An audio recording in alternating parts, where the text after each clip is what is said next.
this is Rabbi Shlomo Zalman Bregman of the Jewish Executive Learning Network, and today's short and sweet, I'd like to briefly discuss a few tips on how to successfully deal with a breakup. Okay? Exciting topic. How do you deal successfully with a breakup? A few quick tips. Number one, I want you to keep it classy. Keep it classy.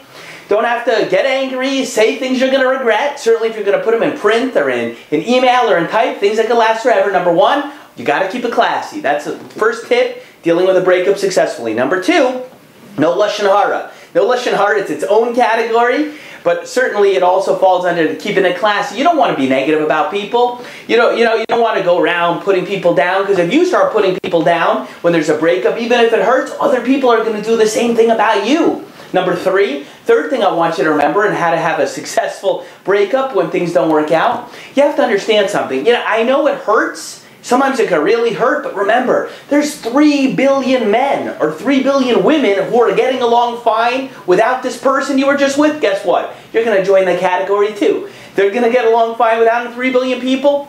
You too are going to be able to find a way, okay? Now, part of the successful breakup is you got to stay, many times, in most cases, broken up. You got to stay broken up. Many times there's a tendency to romanticize or look back and remember who you were going out with and how it was. And, oh, I was involved in this shidduch and it was so good and I thought it was going to go and I ended it, but maybe blah, blah, blah, blah, blah.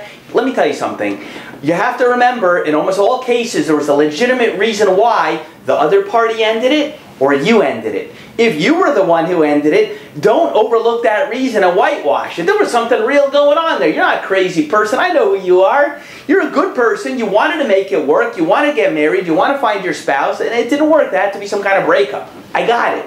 But don't whitewash that reason, and just because you miss a person, you haven't got anybody better to go out with yet, doesn't mean that that reason ceases to exist. And if you were the one who found that the relationship was ended, but it was done to you, you didn't want it to end, you wanted it to go. Let me ask you something. Do you want to be with a person who doesn't want to be with you? I've seen many of my talmidim, many of my young men with whom I learn via the Jewish Executive Learning Network, they'll be okay, a relationship will end, and they'll be like dumped or let go or whatever else, and then a bunch of months later, the person on the other side will say, you know what, maybe I should go out with him again, or it could be a her, but maybe I want to go out with him again. And guess what?